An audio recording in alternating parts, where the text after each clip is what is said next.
గతాన్ని మర్చిపో, కానీ గతం నేర్పించిన పాఠాలను మాత్రం గుర్తుంచుకో. ఎందుకంటే రేపటి నీ భవిష్యత్తును నిర్ణయిస్తాయి. ఓడినవాడు మళ్ళీ గెలవచ్చు, కానీ దిగజారినవాడు మాత్రం మళ్ళీ లేవడు. దైవం అంటే రాయి లేదా చెట్టు కాదు, సహాయం చేసే హృదయం.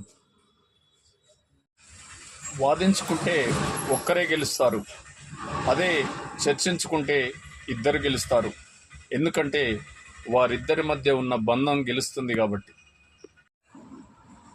ఇంట్లో వస్తువులు పెరిగే కొద్దీ స్వేచ్ఛగా తిరిగే అవకాశాన్ని కోల్పోతాం. అదేవిధంగా మనసులో కోరికలు పెరిగే కొద్దీ ఆనందంగా గడిపే అవకాశాన్ని కోల్పోతాం. హాయ్ ఫ్రెండ్స్, మీకు ఒక విషయం చెప్పాలి. శాంతంగా ఉంటేనే మనం దృఢంగా ఉండగలం. అది ఎలా అంటే, ఇనుము చల్లగా ఉన్నప్పుడు దృఢంగా ఉంటుంది, అదే వేడి చేసినప్పుడు మెత్తబడిపోతుంది. కాబట్టి ప్రశాంతంగా ఉంటే అన్నీ అనుకూలంగా ఉంటాయి, మనం దృఢంగా ఉంటాం. మీరేమంటారు మిత్రమా? బాయ్.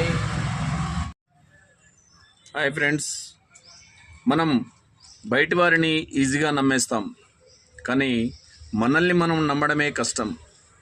అదే నిన్ను నువ్వు నమ్మడం ప్రారంభిస్తే నీకు ఓటం అంటూ ఉండదు. ఏమంటారు మిత్రమా? బాయ్.